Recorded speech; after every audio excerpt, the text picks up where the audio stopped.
I had no idea this was a thing, but if you go to an Olympic Village, Team USA will give you a bunch of USA pins to trade so that you can get to know other athletes. And here's my little lanyard that I would wear everywhere, on campus. And I was trading like crazy. I got here a little Brazilian team Team Brazilian one, Team Canada. This one's Team Chile. This llama's Chile too. I like the llama a lot. Another Canada. I got this from one of the military guards. She was kind of cute too. I think that's why she gave it to me. Just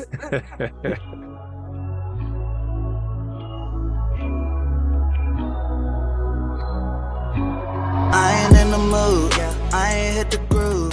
I ain't hit a mood. What is up, everybody? It is a Win is a Win podcast hosted by myself, Matty B, H Double, and Sam Cookie. And today we are pleased to announce that we have a guest, probably the first time in 3 or 4 months, probably at least 3 or 4, maybe closer to that 6 month. But our guest today is Dallin Shurts, and he goes to BYU, also known as Brigham Young University, and is on the track and field team, mostly the field team, as he is a discus thrower for BYU.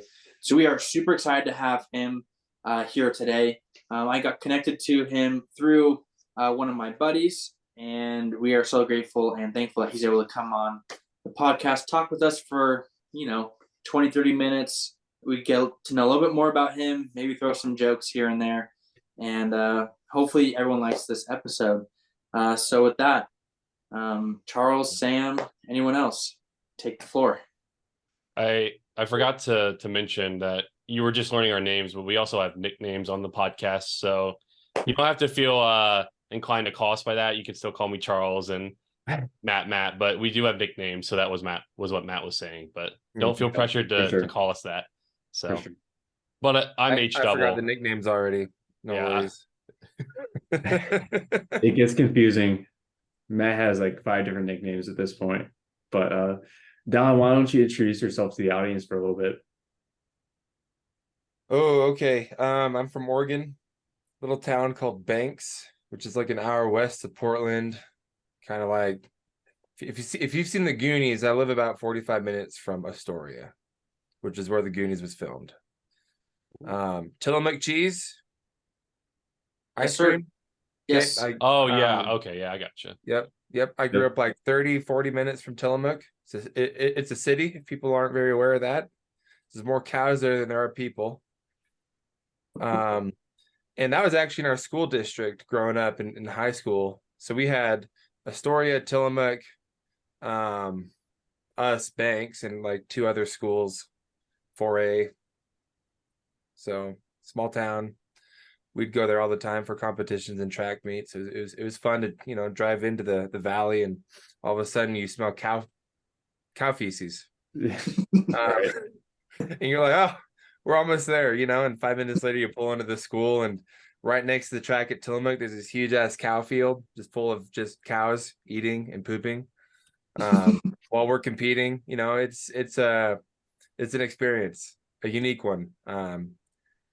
So that's always fun. But after high school, I graduated in 2015, and then went on my mission for the Church of Jesus Christ of Latter-day Saints in Brazil. Then after that, been at BYU since, just kind of plugging away. So, I don't know what else. What else needs to be added to that introduction? We're a little rusty with interviews or having guests on again. I'll go ahead and we'll just start back with the basics in terms of discus. What got you involved in this sport, and when did you kind of know that this might be something you want to pursue at a higher level? It's a great question. So I took this class by Craig Manning. I'm not sure if you've heard of it. It's a performance psychology. And kind of what I quote from him as far as what got me into the sport is you enjoy what you're good at, and you're good at what you enjoy. And I think that's kind of applies to most people, especially at this level. Like they realize they're good at it, even though there's lots of other sports they could participate in, but they're good at this one. So they ended up enjoying it more. So that's kind of the like cloud view, the intricacies of how it happened though. That's a fun story. So I actually wanted to be a 400-meter runner. I always thought that breaking 50 seconds on the 400 was just like a colossal achievement. And it's just such a simple like lap race. You just do one time around, everyone stays in their own lane. You start and you finish at the same location. It's just so simple. My brain liked it quite a bit, even though it hurt. But right before track season started my sophomore year, I was playing chair soccer with my cousins, and I got out, and I guess I got a little angry and tried to go kick the ball, but there was an immovable object in the way of the ball that my foot hit instead of the ball. And because of that, I had a compound fracture in my middle toe in my right foot. This is about 2 weeks before track season started. So I was in a boot. They did surgery. I had like 2 pins in my toe.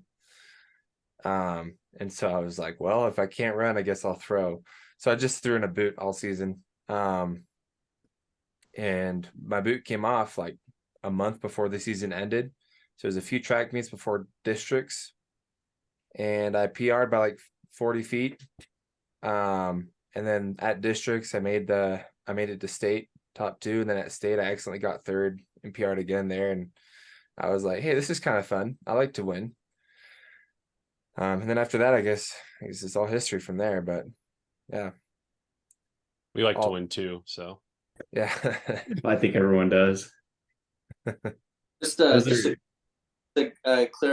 clarity question for you, Dallin. First off, I have had that class with Craig Manning, and he's very good. But second, on your right, you had a goal of 50 seconds. First, how close were you to that 50-second mark in the 400? And second, how grateful were you to not have to run anymore and just do discus practice? So my senior year, I still ran the 400, even though I was very decided on discus. I played basketball. I did cross country junior year. Like I was still very active. But because of that, I actually got pretty close. I ran the 4x4. My split time was 51 seconds, which for a discus thrower isn't bad. I couldn't do that nowadays, but it was at the time I was pretty excited. And I actually almost did football, but I decided I wasn't running enough, so I quit and did basketball or soccer and cross country instead, which were the same season in Oregon. So yeah, I've never taken that Craig Manning class before, but I've heard it a few different times. Those are really good words to live by with like sports psychology.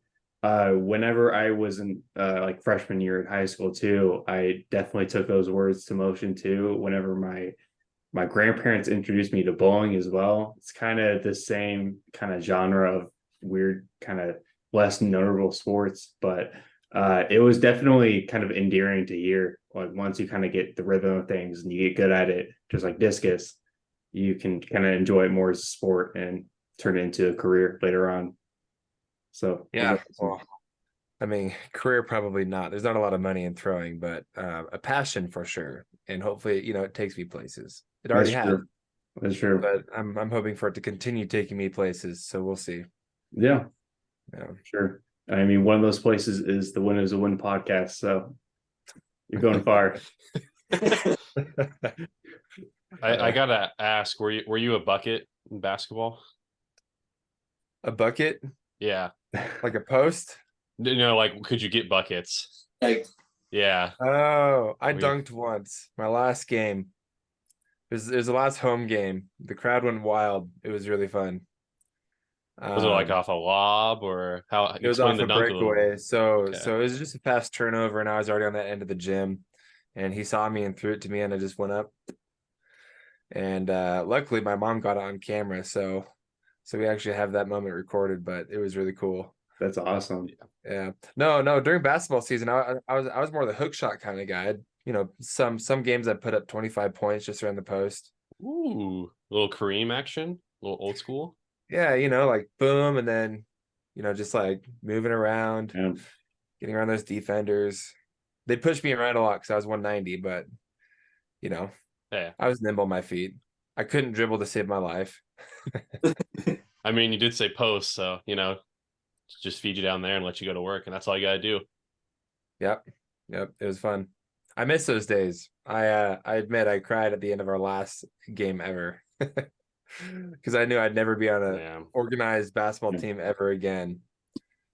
So yeah, I feel on that. I wanted to ask you though this. So discus for me, and I think a lot of people, you kind of understand, like if you watch it, like I kind of know what it is, but I feel like I really don't understand discus. So could you explain the sport to me a little bit more, being someone that competes in it and kind of all that goes into the sport? Because I'm really curious to hear from your perspective, being an athlete in it. I'll do my best. So, like most field events in track and field, you have 3 attempts, and these are the prelims. And if you place in the top 8 or 9, depending on the meet, it can be 8 or 9, then you get to finals. And for most field events, the finals are the exact same day right after the prelims.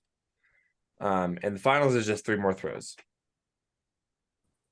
Now, the rules is you can enter into the ring in any direction, but after the throw leaves your hand and it lands on the ground, you have to exit through the back. So you have to wait for it to land, which is something I didn't realize until I started to throw far. The disc stays up there for a good amount of time, so you just have to wait for it to land and then you can leave. I got a scratch once because I left too early. I was really annoyed. And then afterwards, I'm like, I guess that's a good problem to have. If you're throwing far enough that it takes longer for the disc to get to the ground first. I'd rather have that problem than not. But that's kind of the general rules. Officials vary. Sometimes they're annoying. Sometimes they don't know what they're talking about. Sometimes they prioritize the wrong things, and sometimes they just are great. So that's kind of a wild card sometimes. But I mean, usually big meets like NCAA meets, we don't have too many issues. Now, are you asking about the technique? Because that's a rabbit hole, Well, how big of a rabbit hole are we talking here? Oh, I mean, I could sum it up pretty well, but boy, could I keep going. All the things that I'm working on, my technique. I would say that discus throwing is like 80% technique and 20% strength. Some people would argue about that, saying that, oh, I think it'd probably be 60% technique and 40% strength. But I think when they say that, they're kind of thinking of outliers who are just freakishly strong and still throw far. But I would argue against that even though they're outliers, they still have enough technique to throw it right. But let's see. Yeah. As far as technique goes, what do you guys know of throwing? Let's just Well, know where I fact, need to start at. fun fact. I don't know if even Charles or Sam knows this. But in Is that 7th a grade, Pan American sweatshirt you're wearing? what'd you say? Oh, it's like an Olympic team one. Oh, Yeah. okay.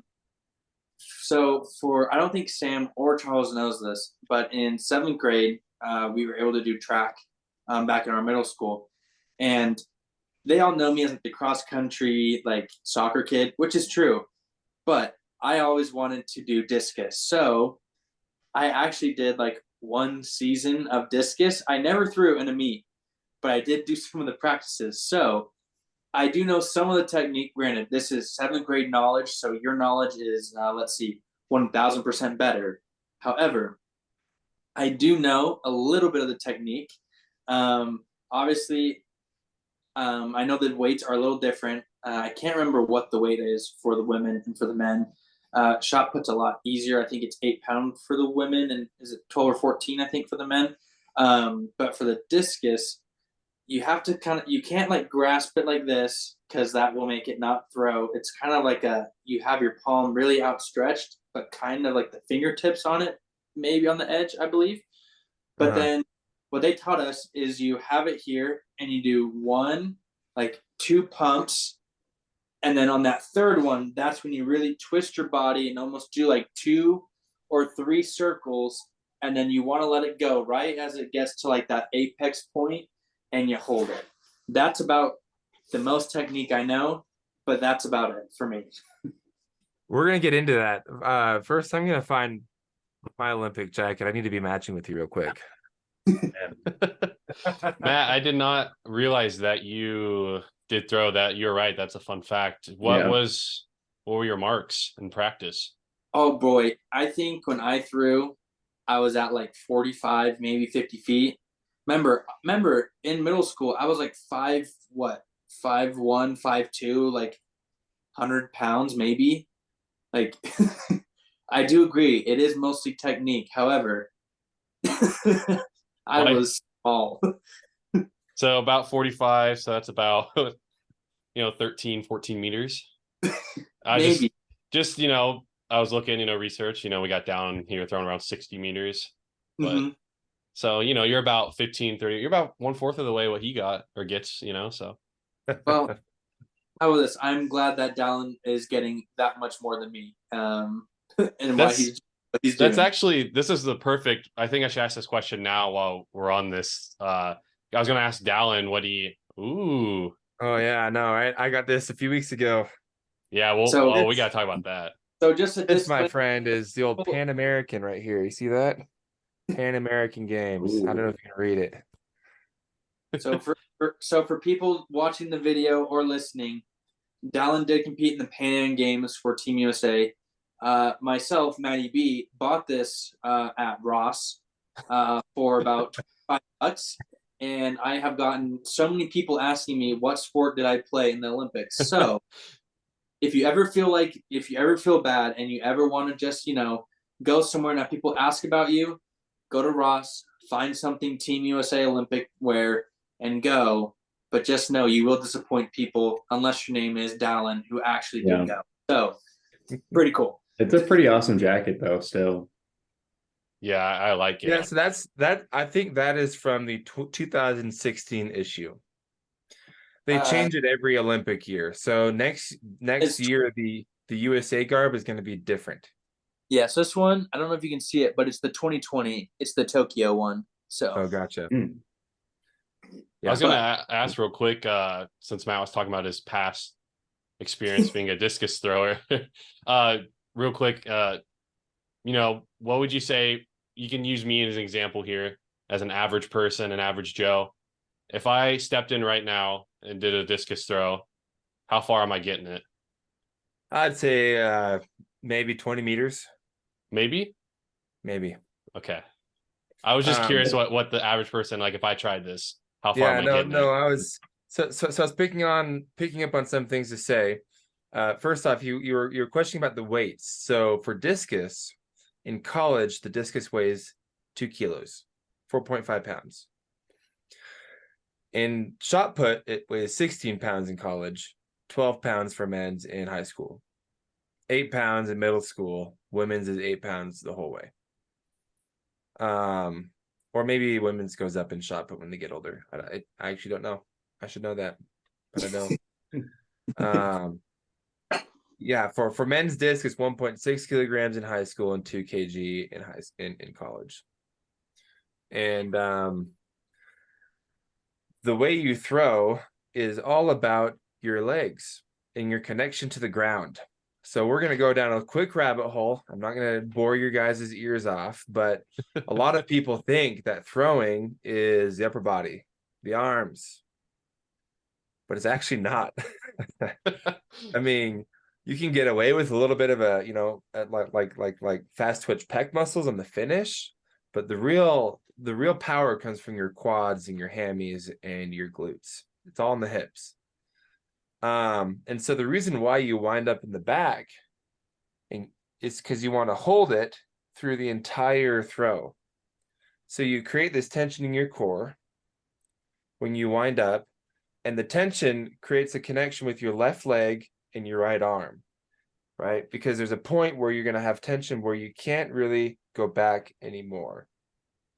And so then the momentum out of the back starts with your left leg turning and you shifting your weight over. The left leg turning is actually what moves the whole body around, right? You stay low, you always use your legs to the ring. And so when you finish and you land right here, you still have your arm way back here when you get to the front of the ring. Your upper body didn't really move at all, it's just your legs. And then your left leg blocks. So momentum stops with your left leg. Your right leg switches around, creating an even tighter stretch in your core so that it can accelerate even more.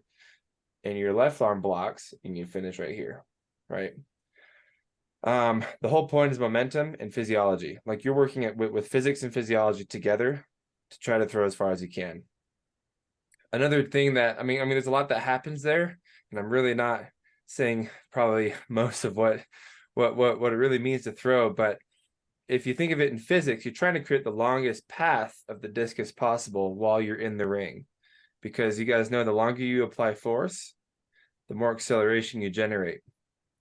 And so whatever you do, you're trying to be as long as you can for as long as you can. Say that 5 times fast. Yeah, that's super interesting. Coming in, I'm a total discus newbie. I would not have thought there's so much technique that goes into it. So You have no idea. I don't. I do not. mean, right now, me and my coach have been working on the intricacies of getting my right foot off like 3 seconds faster, or no, 3 frames faster if we film it. Wow. Because 3 frames is enough to break connection just slightly enough and cause some inconsistencies in my throw.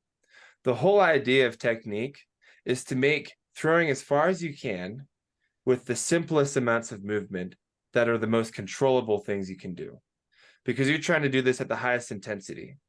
And so if you're having lots of factors in your technique, the more you add, the more can go wrong. So you need it to be as simple as possible, because simplicity is controllable. And when you up that intensity, especially in meets, when you have a lot of adrenaline, going through you, and you're just trying to throw as far as you can, if you have the simple technique ingrained in your muscle memory, you're going to be able to control it. If you can't control it, you throw in the cage and it doesn't matter. It doesn't matter how fast you are if you can't control it. So it's all about controlling your intensity. So any changes you make in your technique, I always have to slow down, get it right a few times, and then try to increase my intensity just a little bit. And if I can control that, do it a few more times, increase it a little bit more. The idea is to be able to do it without breaking down my technique and going back to old habits at 100% intensity. And that's the goal. That can take years. It can take months. I can't tell you how much I've been working the same freaking cue for years. It's driving me crazy, man. But when I do it right, it goes far. And so it's worth it. Yeah. The results would be amazing. That's the goal. So Do you have a question for Dallin before I think I definitely have a couple, but do you have a question, You have Sam? a couple of spicy ones. Yeah. Yeah. So I think Dallin, you already specified this a little bit, but how long specifically have you been doing discus? I know you kind of talked about your background with it, but have you ever kind of grown up around something around like discus, or do you just kind of get put into what had to be done? My mom was a cross country runner. My whole family tended to like to run, so we all did cross country. I was just very tall. I'm 6'7", 6'8", depending on the day. Wow. And so because I have long arms, I have a 6'11" wingspan, and that helps quite a bit. Just like what I was talking about earlier with the amount of time that you apply force. Also, if you put it like a weight on the string, the longer the string, the faster that weight's going to be going. So I have a natural advantage just based off of my body. Right. And so when I threw disc, I just happened to be like it was just easy for me to pick up just because it would go farther without me doing really any extra effort that everyone else was doing in high school. So I think that helped quite a bit. And so from sophomore year to senior year, I'd say 3 years there, I took it very seriously in high school. And then 2-year break, college. Then after college, I had a lot of injuries right after college. So there were like 3 years, my first 3 years at BYU, where I like never competed. I hadn't competed for 5 total years before my first college meet wearing a BYU uniform happened. So I was waiting a long time. And thinking back on that, it's kind of crazy that I was patient for that long, because I don't think I would be patient anymore if it were 7 Oh years. yeah. So, but yeah, no, I eventually I threw again, and so I'd say last 3 years I've made huge strides in my throw, my technique, that have really just bumped me up significantly, where I wasn't even imagining myself at this point now, like Nice. 3-4 years ago. So. Yeah, it definitely sounds like it was a long time coming too, especially when you have to perfect all the technique and all the technical things to your throw. That's I had a awesome. lot of time to do that, so Yeah. I guess you could say I've had a lot of practice, but yeah. So I have 2 questions for you, Dallin. They're kind of like the same, but different. First is, how did it feel to put on that BYU uniform that first time and actually compete? Like you said, it took you about 5 years to compete. So how did you feel for that moment? And then I know you just went to the Pan Am Games representing the U.S. Now, I don't know if that's your first time representing them, but can you tell us how you felt putting on that USA jersey and representing the U.S.? Were there any differences between the feelings? Like, just kind of like run it through us, because Charles, Sam, and I, we all love sports. Like, we talk sports probably every day. I would say I play sports like a lot of the time. Sam and Charles do too. We say we're like your casual kind of sport guys. I was about to run for UVU, but decided not to. So I never had that college experience. But you've not only done that, but the level above. So how was it wearing both of those like different jerseys? The BYU jersey for the first time, I remember that meet was at UNLV the year after COVID hit. So there was a bunch of regulations. Our budget was tight because we had to make a bunch of cuts. We didn't have a year of football. So they just bust us down from BYU down to UNLV in Nevada. And I don't think I was able to really live very well in that jersey, because I had a paper to write that night on the way home on the bus, and I spent the entire time in this crammed corner doing that with my phone being my hotspot so I could write the stupid paper. But it was really, really nice. I do remember in the hotel putting it on for the first time and thinking like, oh yeah, finally I'm finally throwing. And I threw 50 meters at that meet, or 51, I can't remember which. So my first college meet wearing the BYU uniform, I threw 50 meters. 3 years before that, I threw unattached, so not wearing the BYU uniform. My very, very first meet throwing with the 2K disc, I threw 45 meters. And then later that year, I threw 50. But then injuries happened, and yada this and yada that. So it was great. But the first time that I represented Team USA and put on a USA uniform, that was when last year, so not this year, the year before, I placed second at USA Nationals, and I was nominated to go, or selected to go represent Team USA at the Bahamas at an all-inclusive hotel or resort. And that was pretty exciting. It was my first time getting a USA package. And I don't know if you guys are very familiar with making Team USA, but they send you a huge suitcase full of thousands of dollars of Nike gear that's all USA branded. And that first time I was working in pest control, selling spraying bugs. I wasn't selling, I was spraying. And I remember when I got home after I accepted it, my mom's like, a huge package came for you. And I'm like, what? I know exactly what that is. So I went out and grabbed it on the kitchen floor. Next thing I know, all the stuff is just everywhere. I was opening it, unwrapping it, trying it all on, amazed that it actually fit, because Nike stuff usually doesn't fit. So that was great. So yeah, no, and then the experience itself, I had a lot of burgers on that resort because they were all free. So, I don't know why I remember that, but I mean that's a highlight.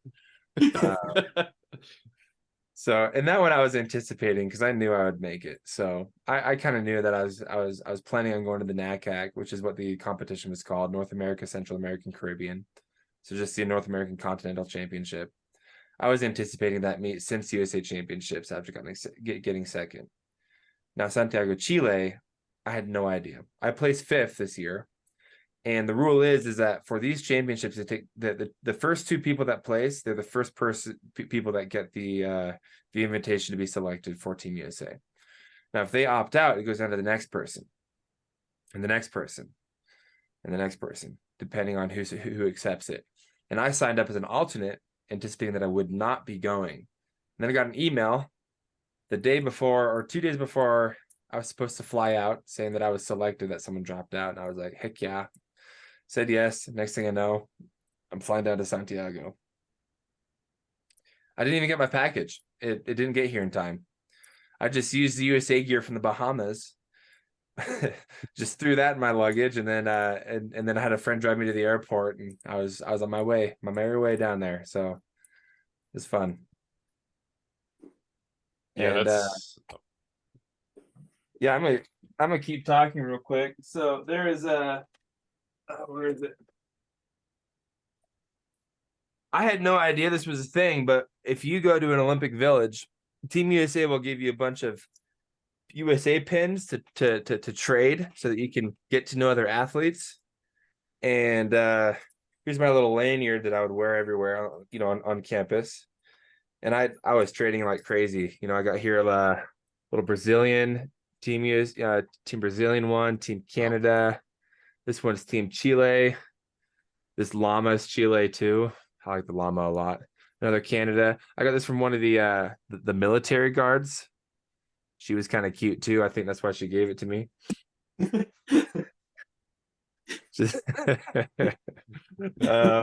What's this one? I don't know. The Guyana one's pretty neat.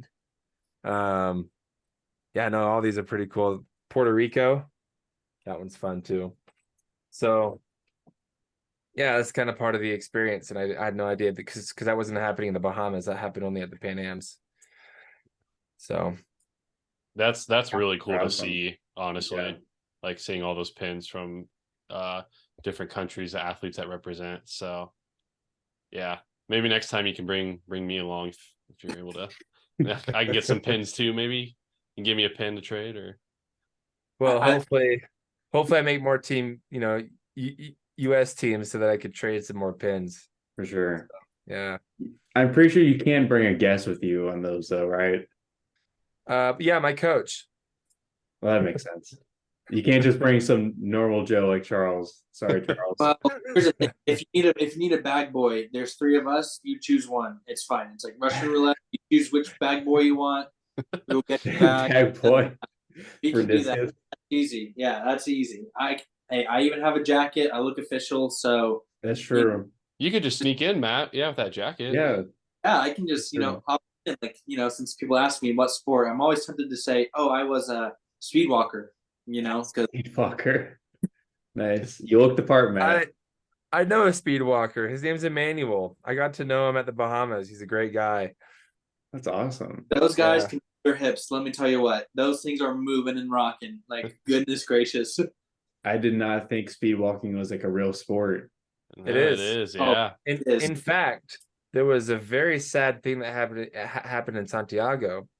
The race walk, they miscalibrated the laps. So everyone was doing like the whole race was shorter than it was supposed to be. Oh no. Which, if you think about it, that's terrible for many reasons. One is that they don't get a time. They only get a placement. Because there's supposed to be a time, right? Mm-hmm. But everyone broke the world record together. So obviously something's wrong. Mm-hmm. And the reason why that's significant is because if you like, you need a mark to get a ranking, and your ranking is boosted significantly at these big meets because placement points is a thing. Like the Olympic meet is like a level G, and all these smaller meets are level Fs. And if you win at the lowest level, you get 15 extra points for winning on top of the amount of points you get for your mark. What sucks is that these big meets are great places to raise your world ranking, especially if you're good and you can place at these meets. So what sucks is that they all did well. Like a lot of these Americans won, but it didn't affect their world ranking at all. And it was the Pan Am Games. Man. So kind of tragic. Yeah, it kind of sucks for them. Yeah. Do you guys know the process of what it takes to make a world championship team or an Olympic team? You got to be really good. Well, no, there's different meets that you have to do. So like, my family is huge into swimming. My mom swam, sister swam, and stuff like that. So basically, what you have to do is you have to be part of. You have to get selected. It's usually called like the Olympic Development Program. Is usually a good place to start. But there are different like regional meets that you have to go to, and from these regional meets, then you go into like national meets. And then I know for swimming, then the actual USA meet is in Omaha, Nebraska. That's where they host it for the swimming. And then they do literally heats on heats on heats of these Olympic qualifiers. And at the very end, for the individual events for swimming, at least, it's I believe it's the top. I think it's top two, and then the third one's the alternate. And then obviously they do a relay. Relays are a little different, but I believe it goes like your local, regional, national, and that's how you qualify for swimming at least. But I don't know how it is for track. But for swimming, that is usually how it goes. And they should be doing. They usually do the swimming ones about, I want to say it's like 3 weeks or a month before they actually go over. So that should be happening here next year in like July, like June, July. So it's a little bit different for track and field. So you don't have to like go to meets to qualify. You just have to hit a mark to qualify for the Olympic trials. So you can do that anywhere. But there's a caveat. So I qualified for the trials, the world trials. I mean, it's the same meet, USA Championships, but Olympic years is called the Olympic trials, aka USA Championships. To qualify, there is a standard to get to the Olympic trials, but once you get there, several things have to happen. One, you have to get into finals and place in the top 3 or 4 in your event. 2 or 3, so this is bundled. You need to be ranked in the top 32 in the world, or you need to have the world qualifying standard to be able to go after you've placed at the Olympic trials. So the whole preseason or during season, the whole goal is to either hit the qualifying standard, which for discus is 67 meters, 20 centimeters, 220 feet, or be ranked in the top 32 in the world. And the world ranking, even like I need to be averaging 64, 65, I think, for me to be able to be ranked in this top 32 in the world. So that's what I need to be throwing on average, I think. Or I just hit the standard and I don't have to worry about my averages at all. After doing that, then go to USA Championships, get in the top 3 of people who are qualified to go to the Olympics. And if I'm in the top 3 of those who are qualified, then I can go. So little Q, but then once you place at the Olympics trials, big Q, big qualifier. So it's a lot more cut and dry. I feel like it's a numbers game. You just have to be very good. I mean, they're just trying to get people who don't have outliers, who happen to go and just are terrible every other day. They want people to represent America who are consistently good all the time. And so it kind of makes sense that they have these high standards, but 67-20 is pretty far. We'll see what happens. I'd love to hit it, but you never know. So yeah, I'm definitely rooting for you to hit it, man. That'd be awesome. It would be great. I would love to be a 67-meter thrower. And those if not, I'd All right. I'd love to be a 65-meter average thrower as well. So both of those would be great. And those championships are at Hayward Field, correct, in Eugene? Yep.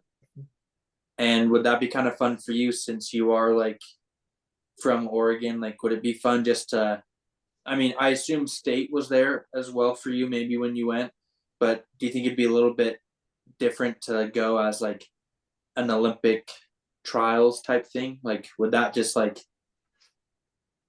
obviously Olympics would be so sick, but like if you got that one step below to that, like, would that be a pretty like bucket list dream scenario for you? Oh, I'm fairly certain I'm gonna make it to the trials. It's not that hard. You just have to throw 62 meters to qualify for the Olympic trials. Oh, well, It's not that far. I mean, it's the same meet that I went to this year and last year to qualify for Pan Am's in Bahamas. So, you know, all I know though is that Olympic trials, a lot more people show up to watch. So it will be a louder audience, which is always fun. Yeah. Tell you what though, Nice. the Chileans down in Chile, they were loud. My word. It was so loud when I went into the ring for the first time for my first throw during the comp. I was like kind of shaking because I've never Wow. competed in a stadium that was that loud. I was blown away. Oh, Yeah, Yeah. that's gotta be really cool. crazy. It was a fun experience. I'm like, wow, okay, nerves. Yeah. So not to get that, but so any event in your career, what would you say, what was like your all-time PR for the farthest you've thrown? In what event? In what event? In any event. Like in What any meet? event. What you mean? Because his event is discus, so you probably mean like what meet, correct? Oh yeah, sorry, what meet? There you go. Oh, the Utah Association Championships 2 years ago is where I threw a 64.02. Wow. That's my Ooh. that's my best. So this year I threw 63.70 for a season best. So I was a foot away from my PR this year, which I'm not complaining. Yeah. That's good. How I was way more consistent too. So how are we doing on time, Matt? Or we doing Well, all right? Or? we're at 40 minutes, but it's really up to our guest, Dallin. So, I do think I have a fun little question if Dallin's. oh yes. Well, it's not what you think actually. Oh, okay. Because I think Dallin would crush this, to be honest. And I also don't really know what to ask because I tried to do it and I couldn't really find the right research. It was basically having you guess your stats, but I don't really know what I would ask. And you already know your PR and stuff. So like, I guess I could ask you a specific meet if I wanted, but that seems a little. Stats would be my world ranking this year is 60th. Last year I was 40th. So that's where I finished the year in 2022. 2023 was 61st.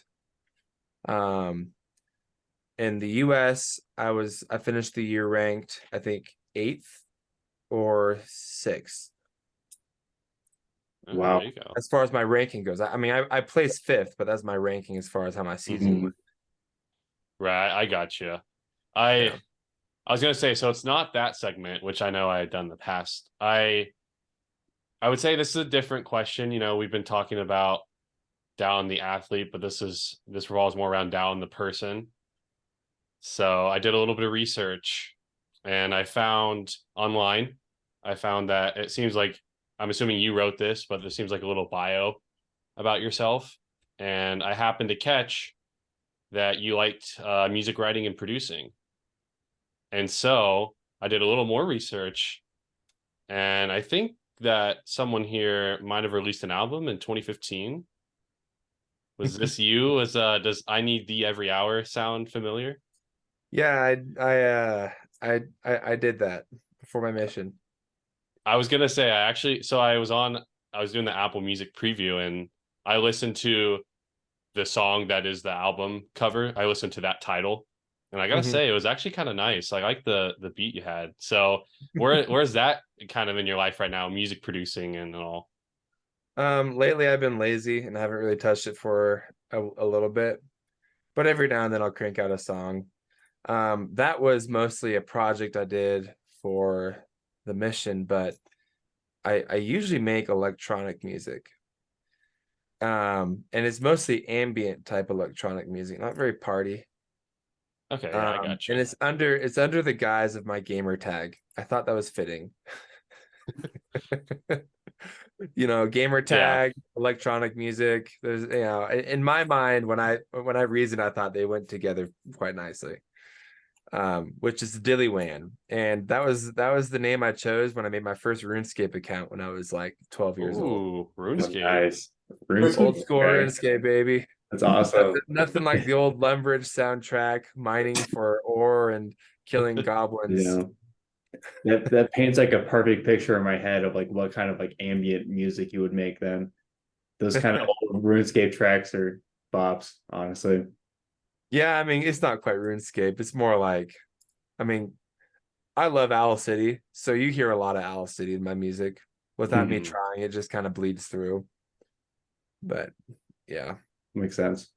So a fun little question. Would you ever use Minecraft as your walk-up song or hype-up song for you before you throw?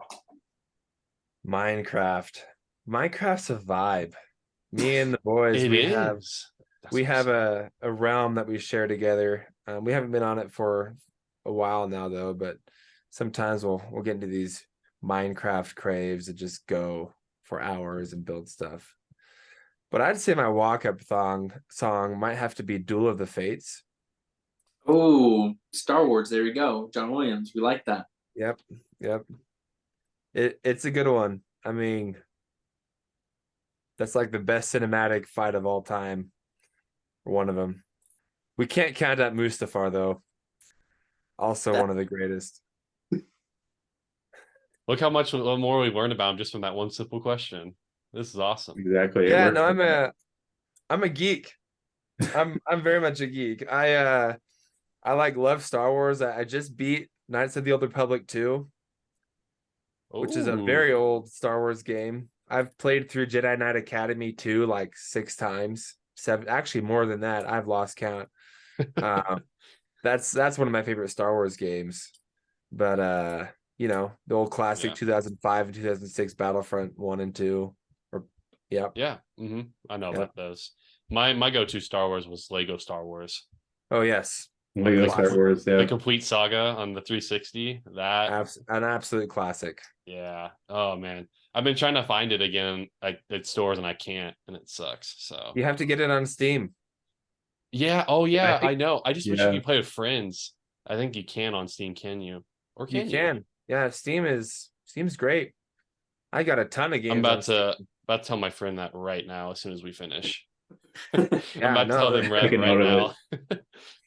The fun thing is it's kind of funny because we're talking to someone who potentially could be a future Olympian, and you realize that these Olympians are just like us. As Sam, Charles, and myself, we all game a little bit, playing some Rocket League and some Fortnite all these days.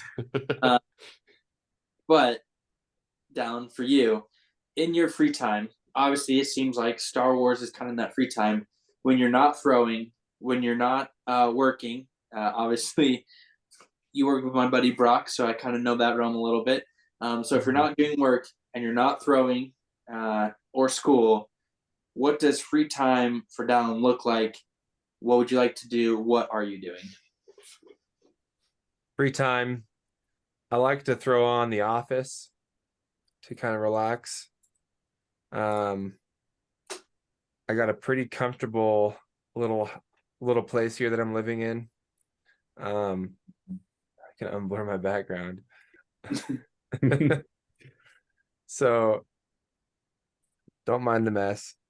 There's my bed behind my head, and that's my TV in my room with my Switch behind it. I put in a lot of hours playing Breath of the Wild and Tears of the Kingdom. Oh, nice. Maybe too many. It took me 315 hours to actually beat the game of Breath of the Wild, but that's because I was thinking off and doing other stuff. So that's what makes those games so fun, though. Like, oh yeah, no, it's when I learned how to do bomb blasting in Breath of the Wild, that game became infinitely more fun. It was like the more I could make the game glitch, the funner it was. And that's how it was with those old games that weren't as polished. You just know how to exploit it, and it's a blast. Like one of my favorites is Jedi Knight, or no, it was not Jedi Knight Academy. As the main character, you can use force choke, but when you're choking them, you can move them around. And so if there was an opponent that I just didn't want to worry about or deal with or beat because they're too hard, I'd just choke them and like throw them off a cliff, and then I just keep going. Man. Like I'm not sure that's a mechanic they really wanted players to exploit, but it's one of my favorite things to do. Yes. So like, you know what? Okay, yeah, you're gone. Yeah. That's always the fun with those games. Any kind of more like sandbox games like that too. Those are my favorite kind of games too. And I really related to that part where you talked about Minecraft. You kind of get that craving of like really being into a realm for like 1 to 2 weeks. And it seems kind of after that point that the phase of Minecraft kind of dies down and you and your gang kind of all split up. But every few months or so, I feel like you guys always come back and play Minecraft. Like I know personally myself, I'm always like that too. So it's fun to relate. I'd also highlight when I have money, I love to smoke meat. I have a Traeger out back in the carport. In fact, last Saturday, I did a Friendsgiving with the boys. See if you can see that. Those are all screens. We're all playing Halo. Oh, wow. That's Like a little Master Chief Collection. Yeah. We had 7 monitors, I think 5 Xboxes, and 14 people in the same game at once. All LAN. Oh my gosh. Wow. Having a LAN party in 2023. I like to see it. 2023, we had 2 briskets, like 25 pounds of meat. It was a 15-hour smoke, way better than turkey in my opinion. Yeah, oh my gosh, that was fun. So that sounds like a lot of fun. I'm thinking about doing another game night with less people because I want to do some Sea of Thieves, but I want to do it LAN style as well. Jeez, Matt, you got to get in on this, man. Just a disclaimer for all those. Myself and Dallin also went to BYU. When we say we go out and did a smoke, we're not talking about any of that Colorado. No, it's mostly we're doing meats. People love to grill out here, so apparently. Yeah. Also, Master Chief Collection is only $10 right now on Steam. I have some money on my Steam account, but that's a good plugin. So if you don't have Master Chief Collection, get it now while the autumn sale is going on. Exactly. Yeah, because I might do some co-op with my boys tonight or sometime this weekend. We'll see. Steam is the best for those kind of sales. I swear. I know. So from Steam to the stream, Dallin, can do NIL. He will be a spokesman for you. Podcast also, we'll be able to. We can do Steam as well. Just letting you know if you are there. So exactly. Yeah. Wow, yeah. Yeah, but no. Outside of that, that's kind of what I do. I relax. Sometimes I'll hang out with the boys at the other apartment because I'm tired of being here. And if I'm tired of being there, I'll just be here and fall asleep on the couch watching something. I fell asleep today watching Lord of the Rings. Typical. It sounds pretty nice. Yeah, no, we got a nice little TV in there that my cousins gave me, so that's awesome. Been enjoying that. So Dallin, before we go, because it is almost been an hour and don't want to take too much of your time, especially with potential Halo Master Chief Edition going on, because that is very important. Gaming with the boys comes first. We all know that. Is there any advice or anything you wish you would have known before going on this Discus journey that you would have? If so, can you let the audience know, or if they're in a rut, being the life of a college athlete and now representative of the USA, can you give us a little bit of advice and kind of ending words for the podcast for us to end on? Because obviously you're doing it at the highest level. You've had ruts, have highs, valleys, everything in between. So just kind of give us some advice but before we get off here. Advice. Let's think. I'd say probably when I coach, the most advice that I give people especially high schoolers who are trying to do what I do, is stop complicating things. Like, I'll admit, talking about throwing, it sounds complicated, but the execution is really simple. It's not that hard. People like to complicate things and put their body in uncomfortable positions that you don't have a lot of power in, thinking that's correct because they saw some pro do it, but they're not doing what the pro is doing because they see it differently. Simplify it. Simplify everything. The simpler life is, the easier it is to deal with. And that goes for discus, that goes for life. Like the more you complicate it, the more overwhelmed you feel, the more anxiety that kind of triggers. And when that triggers, you can just kind of get in a rut and you end up doing nothing.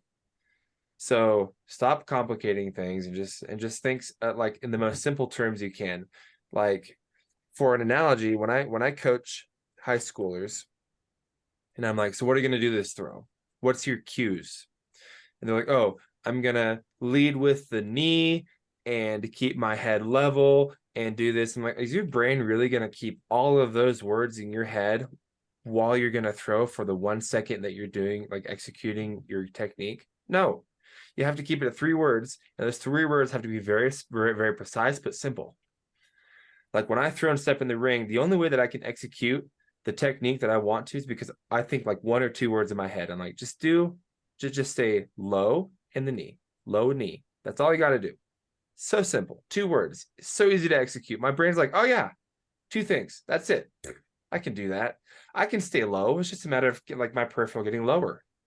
Like as far as my senses go, that's what I'm signaling to my brain. That's what it's going to feel like. Right. So that's important. The second thing is do what you can, but don't overdo it. That's a hard balance to strike because people think that they need to go. The only time that you build yourself is when you're resting. That's the only time that like your recovery is so important, and people just want to just bust through that and like go crazy. No, take your time, like put in your hours, and when you're done putting in your hours, stop putting in more hours. If you do that, you'll just burn out, or you'll get hurt. That's a big thing. Injury is probably the biggest like setback that you can have in any sport. It's better to be smart than it is for you to just be like this ox that just stop going. It's like slow it down a little bit. It's a hard balance to strike, and I think this comes with some age and wisdom. Is knowing when to go and when to stop. Like that middle ground. It's like you either roll to one side or the other, but you got to just stay in the middle. If you can discipline yourself to do that, you're not going to get injured, and you're going to keep increasing like your performance well. Also, another thing, I hate hearing this myth that it takes 10,000 reps. It doesn't take 10,000 reps. It takes way less than that if you know what you're doing. It's about being deliberate. So like when I see athletes trying to do something, I'm like, slow down, because what you're doing is wrong, and doing more of that is not going to help you do better. Like you need to just slow down and be deliberate. And this goes with life as well. Like if you're doing it wrong, slow down and give yourself some time to correct yourself and keep doing that. And then you can speed up when you have the right habits in place.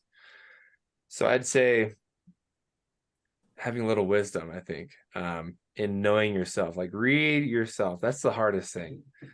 I'm happy to say that I'm fairly comfortable with my own thoughts, and I know some people aren't, but like if you're able to just be yourself, then that's the best thing. I'll throw another plug in there too. Know your strengths. It drives me crazy when athletes think that they're trying to do something that another thrower does, or in another sport, like people are trying to emulate different people and be them. The reason why that grinds my gears is because that person that is doing really well, they have their own strengths, and they knew how to use their own strengths because they knew themselves really well. And like other athletes need to take a lesson from that, to not copy what they're doing, but look at themselves and maybe do some soul searching and realize what your strengths are. What are you good at? What are you good at in your sport? What are you good at in life? What do you enjoy? Like, what is you? Take ownership of who you are and stop trying to copycat other people, because that will actually take away from your confidence in life if you're trying to copycat an idol or another person or another thing or another idea. Like, take ownership of who you are That'll build your confidence. And when you build your confidence, you're going to find yourself progressing so much faster, so much more fulfilling. Should I put in? And like build off your strengths. Learn who you are. Like that's just so important. I realize my strengths, and you can emulate good aspects of great people, but don't copycat them. You'll never be them. You'll be you, and who you are is just fine. What your strengths are good enough. They're great tools for you to work with. Capitalize on those tools that you already have intrinsically, and then make the most of them. And like, it's so much better to live that way. It's so much more confidence building. Like that's where it should be at. And that's my advice. Might need to write a book, man, like a motivation Yeah. book. Yeah, I was gonna say, That was some powerful it's stuff. Right there. inspirational. I hope that listeners could take some pieces from that, because that was really, really good to hear. So I've been wanting to eventually do like episodes of my own where I talk about mental training to get your body to make the changes that it needs to, because I know how frustrating that's been and how frustrating that is. And one of my strengths is that I'm very bodily aware. I know where, like, what different parts of my body are doing without having to see it visually. I can feel it. And that's probably one of my biggest strengths that I've been able to use to improve so quickly. But I know that's something that's hard for some people to develop. And like, and the way you develop that is just by learning about yourself and maybe getting some coordination and just having fun. So, but yeah, no, I'd love to do some mental performance, like psychology episodes and talk about stuff like that. But I just haven't gotten there yet. I don't know if I ever will, but if I do, it'd be great.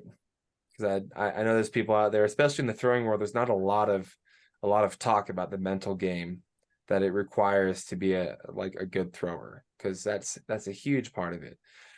I might even add at USA's, like, here's an example of that. I felt so powerful, and it's so tragic that I couldn't actually use the power very well, but I was feeling snappy. Like my body was very, very responsive. And because of that, I just shanked my first 2 throws. So I was dead last at USA's this year. And your third throw, right? Your last throw, if I'm not in the top 9, I don't go to finals. And so like, I really had to double down and think about the things that I could control. I can control getting off my left faster and shifting over. That's all I had to do. I kept thinking about the distance and what happens after the disc leaves my hand, which is something that I cannot control. So why am I worrying about something that I can't control? It's just draining my energy, and it's causing me to throw wrong and short and a lot of issues. So I had to really double down on just what I can control. Get over on your left and get off of it sooner. And I did that, and went 61-90, and I got 5th. But like, that was a huge lesson to me because I was in a rut. I had a hard time focusing. And you just bring it back to the circle of control where you can, like, you have complete control over that area, and all of a sudden it was achievable. Like, yeah, I was stressed. After that, I just breathed. I was like, we're in finals, 3 more throws, I'm good. But yeah, huge part of the sport. Sometimes it's like the hardest battle you win is inside you, not really anything else. So yeah, there's my soapbox. I've talked a lot here in the last bit, but that's all I got for now. And we appreciate it. Hey, this episode, this podcast is about you. It's our interview with you, and you've given us some great pieces of advice, some great things to think on, and hopefully things that we can apply in our lives. I know for sure I need to apply the simplicity, I think, in my life, just not extending myself too far for, like, oh, say yes to everything or do this and that, right? It's like, okay, hey, how can I be simple, but also, like, still get the job done? So no, you've been amazing. I at least for me, Sam and Charles, I don't know about you, but let me hop back on my soapbox real quick to explain simplicity, because I feel like I need to just do that a little bit more. So I just hope that people who want to throw discus are watching this and they like don't understand what I mean. For example, as a discus thrower, you think I need to have an orbit in my discus, and I need to get off the left faster, and I need to have a better block. And you're thinking about a million things in your technique that you need to do better. And in my brain, I'm thinking, okay, great. That's like 10 things that you can improve in your technique. But you can probably solve 6 of those by just being lower. So just be lower. Boom. You solved a bunch of problems by having a very simple solution. Like I coach my athletes and they're like, oh, I didn't do this. I'm like, well, just get lower. Like you're still up on your, like you're higher than you think you are. Exaggerate it for a few so you can feel the difference and then you can kind of like tweak it from there, but just get lower. And like, whew, it like fixes a lot of stuff. I'm like, you see what I'm talking about? You're overthinking it. Like just get lower, use your legs more, or like just shift your weight over, exaggerate it for the first few so you can feel the difference from what you're doing before to what you should be doing, and then you can tweak it from there. Like it's the simplest cues that in your brain accomplish the most complicated movements, but they're just simple. So back to you guys. I'm off my soapbox. I'm sorry, I get really passionate about technique. So We appreciate I it. love it, man. yeah. Well, if there's any, I don't think there's any other comments, any questions from us. We've definitely gone way more than what we told you we would talk with you about, Dallin. So please do not be mad at us. But we have enjoyed every minute of this interview. It's probably been one of our most, I would say, electric interviews. And obviously, we've seen the passion that you have for discus, and that obviously translates to the track meets and to what you're doing in your life. And we appreciate that. But with that, this closes our interview with Dallin Shurts on a Win is a Win podcast. We hope all of you have enjoyed listening. If you have any questions, comments, concerns for us, we will link all of our like handles, i.e. Instagram, whatever else we have. We'll put in the YouTube things, everything like that. Usually that's Charles and Sam because they are technical guys and they are amazing. For some reason, I'm just the bum who gets to hang out with these two. So we appreciate you guys. And Charles, just something to say? I was gonna say, yeah, don't say that. You should feel empowered after what we've been hearing from you. Yeah, exactly. Yeah, Right, you right got us after- this interview, man. Yeah, You right did- after that inspirational talk by Dallin too. I mean, we've never been higher. But yeah, we're also gonna link Dallin in our YouTube, and also we're gonna be on Spotify, Apple, wherever else you get your podcasts. So you can go check out Dallin as well, and you can DM him specific questions if you would like, because since all his stuff will be there. So But we'd like to thank Dallin once again, and we're signing off for the episode. Peace.